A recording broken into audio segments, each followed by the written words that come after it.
귀한 은혜와 은총이 우리 안에 가득하시기를 예수님의 이름으로 축원합니다. 이 마음으로요, 앞뒤 옆에 계신 분들과 함께 가장 밝은 웃음으로 참 잘 오셨습니다, 큰 은혜 받으시기 바랍니다 라고 인사하겠습니다. 참 잘 오셨습니다, 큰 은혜 받으시기 바랍니다. 참 잘 오셨습니다, 큰 은혜 받으시기 바랍니다. 이제 서로를 보시고요, 이쪽은 저쪽을, 저쪽은 이쪽을, 그리고 영상으로 예배 들으신 분들도 함께 손을 들며 인사하겠습니다. 참 잘 오셨습니다, 큰 은혜 받으시기 바랍니다. 참 잘 오셨습니다, 큰 은혜 받으시기 바랍니다. 책을 읽고요, 드라마를 보며 또 음악을 들을 때 찡하며 가슴을 울려두는, 또 가슴을 파고드는 경험들 해보았을 겁니다. 이때 우리는 감동을 받았다라고 말하지요. 감동 참으로 소중하며 또 아름답습니다. 부목사님 시절 저는 만두가 먹고 싶을 때마다 가는 가게가 있었어요. 크고 화려하지 않습니다. 근데 갈 때마다 주인 아저씨의 손맛과 아주머니의 미소가 제 마음에 감동을 줘요. 신기하죠? 그곳에 가면 목사라는 생각하지 않아도 괜찮아요. 신기하게 그곳에 가면 금방 처리해야 될 일을 잠깐 잊어도 괜찮습니다. 감동에 취한 거죠. 그래서 지금도 만두하면 그 가게, 그 집 생각난다 합니다. 이렇게 사람들은 누군가로부터, 무엇으로부터 어딘가에 감동을 받게 되면 그 사람, 그것, 그곳을 더욱 좋아하며 감정적인 동화가 일어납니다. 또 감동을 받게 되면 전적으로 신뢰하며 추종하려는 심리가 생겨요. 그리고 감동을 받은 사람들은 그것을 자신의 마음에만 두질 않고요, 주변 사람들에게 퍼뜨립니다. 이런 특성 때문에 예술인들도 정치인들도 종교 지도자들도 감동의 심리를 주입하려 해요. 이처럼 감동은 사람을 변화시키며 움직이는 강력한 힘이 있습니다. 그런데요, 저 여러분들 함께 읽은 본문에는 주님을 감동시킨 사람이 등장합니다. 그 사람은 바로 문둥병 환자예요. 문둥병, 나병, 한센병, 아주 오래전부터 이 병에 걸리면 병에 걸리지 않는 사람들에게 가까이 접근하거나 사랑하는 가족들과 친구들과 함께 살아갈 수 없었습니다. 완전 소외받은 인생, 저주받은 사람, 버려진 인생입니다. 그런데 오늘 본문 속에 이 사람, 주님을 감동시키며 그 인생이 바뀌었어요. 버려짐과 소외가 아닌 함께함으로, 저주가 아닌 축복으로, 죽음이 아닌 생명으로 변화되었어요. 우리 인생과 가정과 자녀들과 삶의 현장은 어떤가요? 소외되며 버려진 것 같고 함께 어울려 말하며 웃지만 여전히 마음은 울고 있지 않나요? 여기에 희망의 소식, 소망과 회복의 소식이 있습니다. 바로 본문의 문둥병자가 주님을 감동시키고요, 병이 나하며 새로워진 것처럼 우리도 주님을, 예수를 감동시킴으로 힘들고 아픈 인생과 삶이 온전하게 될 줄 믿습니다. 자, 그렇다면 본문의 문둥병자는 어떻게 주님을 감동시켰을까요? 먼저는 믿음이 있었는데 어떤 믿음이 있었냐면 열심 있는 믿음이 그 안에 있었어요.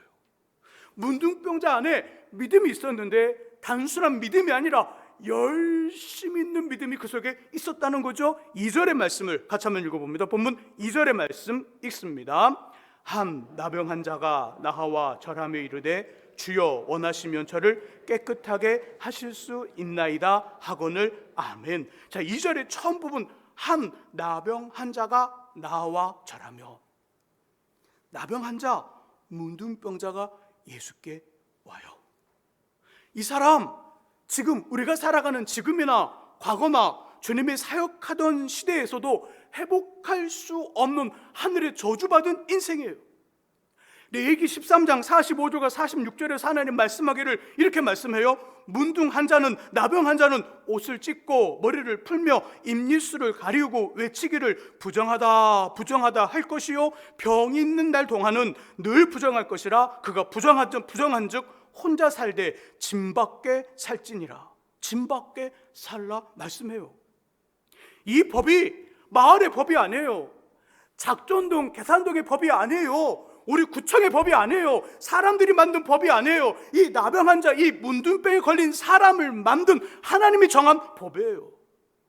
그는 부정한즉 혼자 살되 짐밖에 살라. 곧 나병 환자는, 문둥병자는요, 사람들이 모이는 곳에 갈 수 없어요.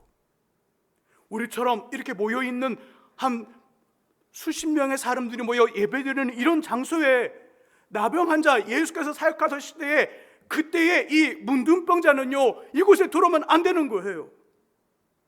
들어갈 수가 없어요.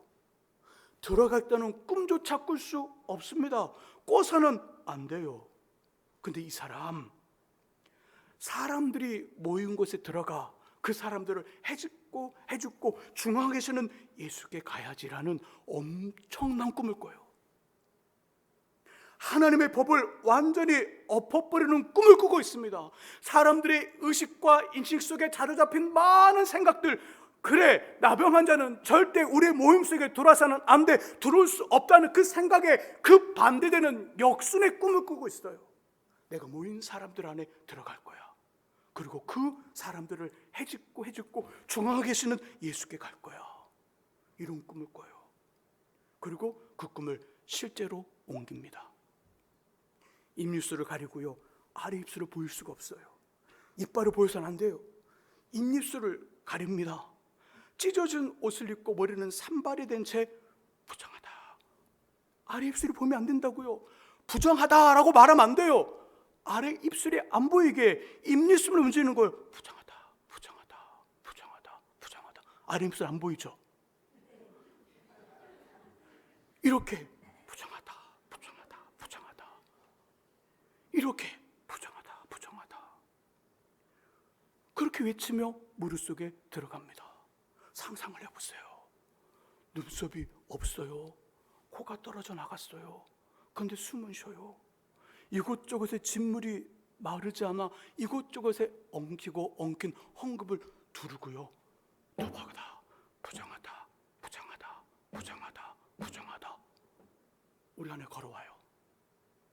우리 안에 걸어와요. 우리같이 스쳐 지나가고 있어요. 부정하다. 어떤 마음이 드세요? 아이고, 얼른아, 내가 길을 말아줄게. 얼른 나 따라와. 비켜. 야, 이 사람 간다, 빨리 비켜. 이럴 것 같아요? 아니면 뭐야, 오늘 완전히 우리 모임 망쳤네? 이런 마음 들까요? 어떤 마음 들 것 같아요? 길을 비켜주며, 길을 터주며 그 사람을 주님께 인도하는 일을 할 것 같아요? 아니면 아이고, 오늘 뭐 붙어버렸어, 뭐 없다, 뭐 그런 거 있잖아요. 그렇게 말하면 빨리 그 자리를 뜨고 싶으세요? 어떤 마음이 들 것 같아요? 그렇죠. 오늘 뭐 없다, 뭐 오늘 붙었다 그러면 금방 그 자리를 뜨고 싶은 마음이 들 거예요. 당연히 그런 마음이 들어요. 당연히 모인 사람들의 따갑고 저주하는 듯한 병을 옮기면 어떻게 하지라는 두려움의 시선과 웅성거림이 들려오기 시작합니다. 뭐야. 하지만 이 사람 아랑곳하지 않아요. 신경 쓰지 않아요. 오직 주님만을 향해 걸어갑니다. 그리고 마침내 내가 원하노니 깨끗함을 받으라는 예수의 음성을 듣고요, 병이 낫습니다. 이 사람 어떻게 이런 꿈을 꿨을까요? 많은 사람들 안에 들어가면 안 돼요. 어릴 적부터, 태어날 적부터 나병이 몸에서 바라는 순간 부모님이 말씀했을 거예요. 야, 너는 많은 사람들이 가면 돌에 맞아 죽으니 절대 가지 마. 그리고 많은 나병 환자들이 모여서 말합니다. 우리는 동네 사람과 떨어져 짐밖에 사는 이 경이된 인생이니까 그런데 가면 안 돼. 이게 기가 닳도록 들었을 거예요.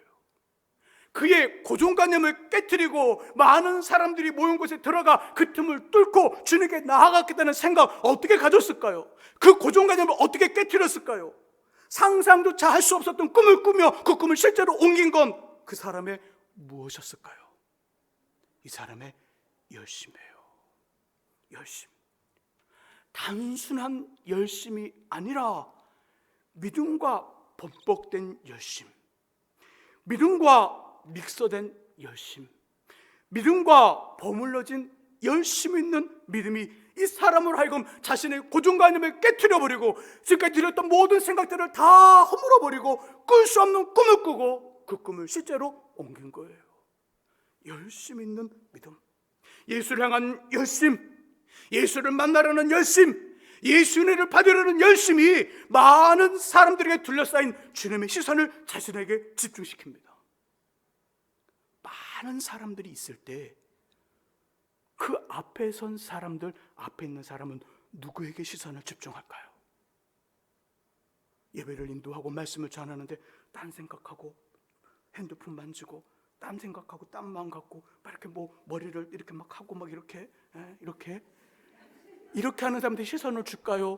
아니면 집중하여 눈을 초롱초롱 뜨고 나 열심히 있다, 나 봐라, 나 열심히 있다 이렇게 눈으로 말하고 몸짓으로 말하는 이렇게 빨려들진 않지만 빨려들 듯한 몸짓을 이렇게 하는 사람, 그 사람에게 저희 시선이 갈까요?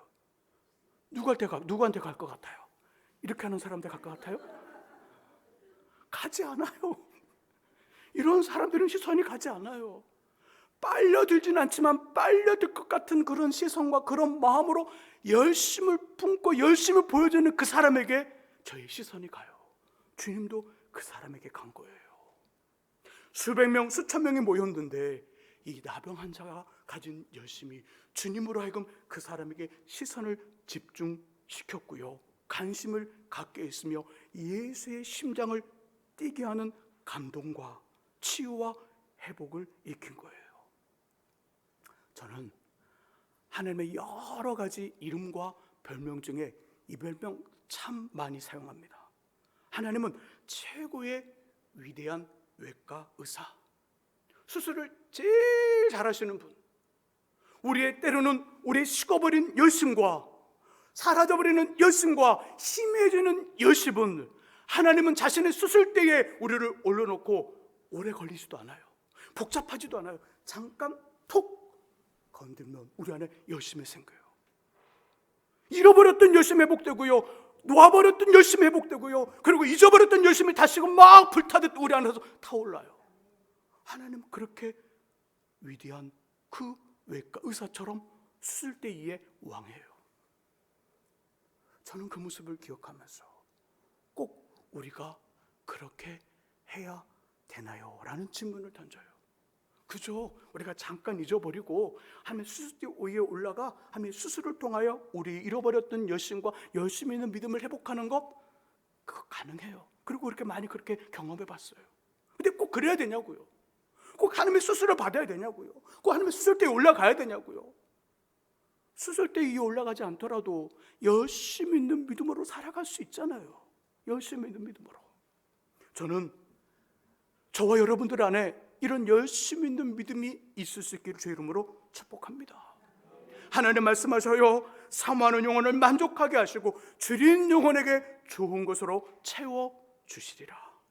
주님 향한 열심 있는 믿음 다시 회복하는 저와 여러분 될 수 있기를 주님의 이름으로 부탁드립니다.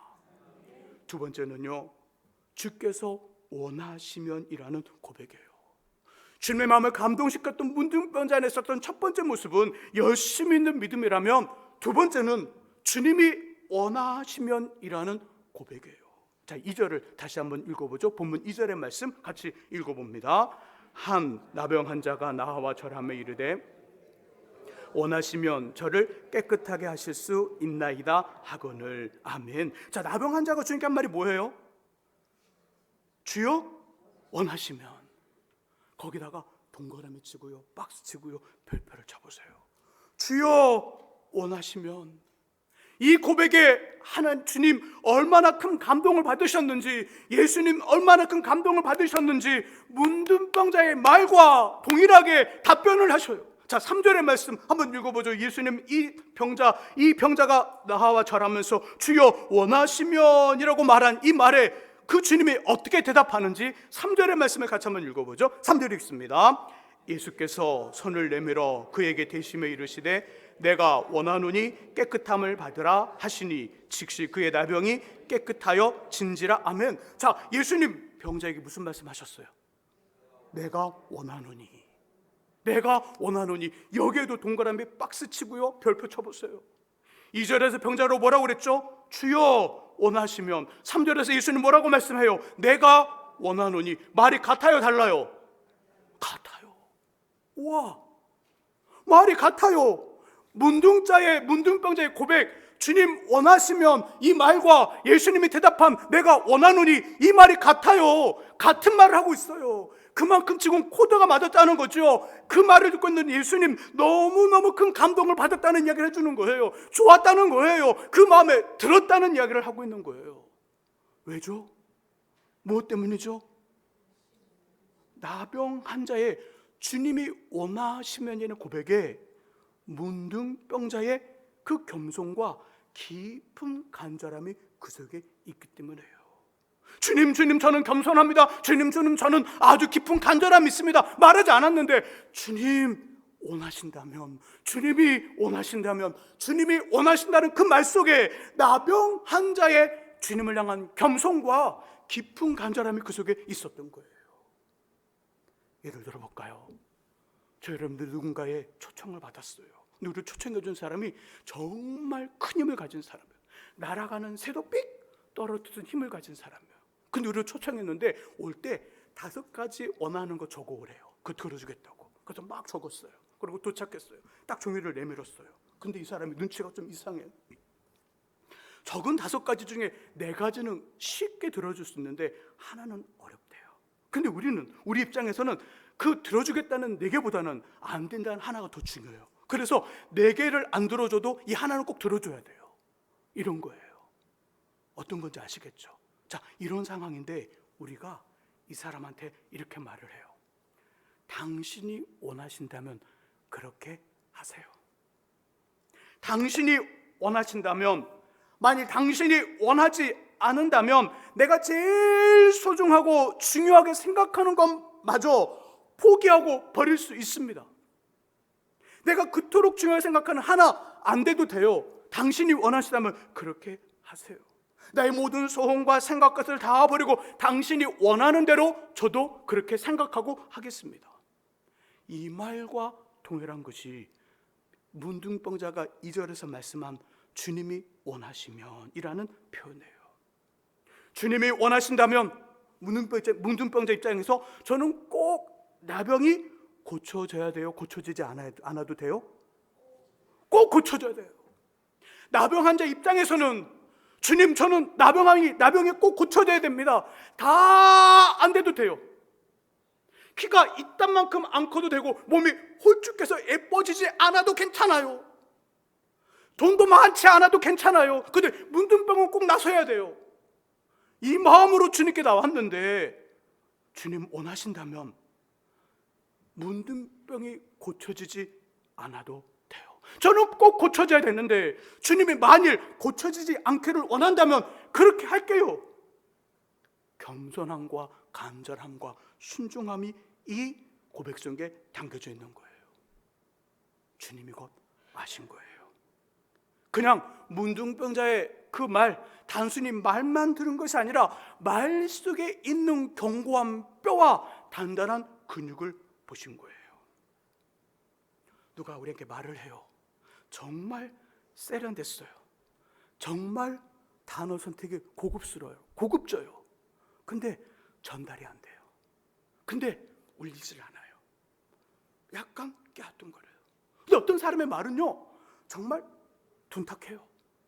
투박하고 촌스럽고 문맥이 어색해요. 근데 진해요. 영향력이 생겨요. 뭔가 그렇게 해야 될 것 같은 마음이 들어요. 뭐의 차이죠? 어떤 차이일까요? 말하는 사람이 단어를 어떻게 선택했느냐, 문맥을 어떻게 표현했느냐가 중요한 것이 아니라 말하는 사람의 진심이 내게 전달되었는가, 전달되어지지 않는가의 문제였어요.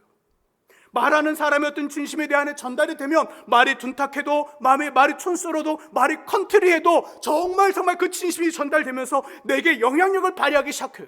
근데 말이 정말 멋지고 단어가 고급져도 정말 찰져도 그 진심이 내 안에 전달되지 않으면 그 이야기는 이쪽에서 들려 이쪽으로 나가는 쌀데기 없는 말이 돼버리는 거예요. 오늘 주님이 병든 자, 이 눈병자의 말 속에 주님이 원하신다면 그 말 속에서 단순한 이야기가 아니라 그 속에 담겨진 단단한 뼈와 굵직굵직하고 그리고 찢어지지 아니하는 아주 근육을 본 거예요. 만일 우리가 누군가에게 이렇게 하는 말, 이런 말을 듣고 이렇게 말을 하는 사람의 눈을 보고 이렇게 말을 하는 사람의 마음을 느낀다면 어떻게 하시겠어요? 내가 그런 능력이 있어요. 내 주머니도 내 능력도 내 손도 그렇게 다 할 수 있어요. 근데 이렇게 말하는 사람을 만났어요. 그리고 이렇게 말하는 사람의 눈을 보고 있어요. 이렇게 말하는 사람의 마음이 전달이 돼요. 그 감정이 전달이 돼요. 자, 그렇다면 그 사람의 고민 해결해 줄고 해결해 주지 않을 거예요. 내가 할 수 있거든요. 해결해 줘요. 그 사람의 바람 들어줘요, 안 들어줘요? 들어줘요. 본문에 주님이 그렇게 하신 거예요. 문제는 내볼까요? 어느 책에서 호랑이 한 마리가 닭을 쫓는 이야기를 읽었어요. 책의 이야기예요. 책의 이야기의 답을 찾아보세요. 호랑이 한 마리가 닭을 막 쫓습니다. 어떻게 되었을까요? 호랑이 닭을 사냥했을까요? 아니면 놓쳤을까요? 책의 이야기로. 책의 이야기보다는 그냥 상식적으로 제가 이렇게 질문을 던졌을 땐 호랑이 잡혔어요? 그러면 이런 말 하지 않겠죠. 호랑이 잡혔을까 안 잡혔을까요? 안 잡혔어요. 닭이 안 잡혔어요. 왠지 아세요? 호랑이는 한 끼 식사를 위해 달렸지만 닭은 살기 위해 뛰었기 때문에요. 이해되세요? 호랑이는 닭이 아니어도 다른 사냥감 사냥해서 먹으면 돼요. 그러니까 그냥 한 끼 식사를 해서 달린 거예요. 그러나 닭은 잡히면 죽으니까 살기 위해서 뛴 거예요. 그래서 안 잡혔어요. 때론 간절함이 불가능한 일을 가능하게 할 때가 많아요.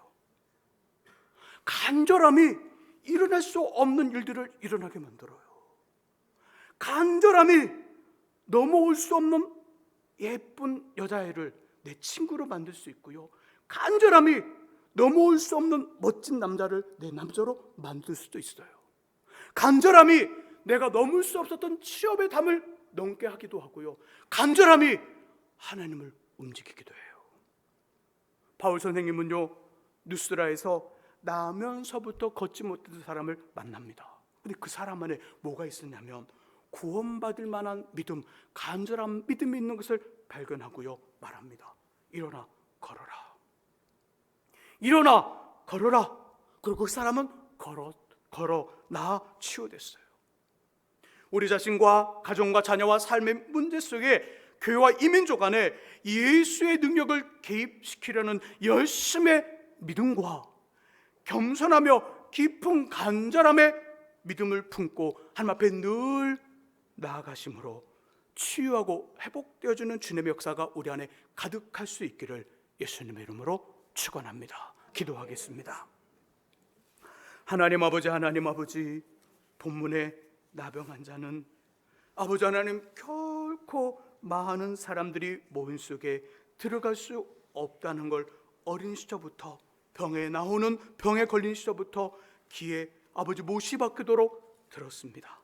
근데 그 안에 주님을 향한 열심 있는 믿음이 그로 하여금 그 많은 아버지 고정관념을 깨트리고 그곳에 들어가 주님의 시선을 고정시키고 주님의 치유의 선포를 아버지 듣게 합니다.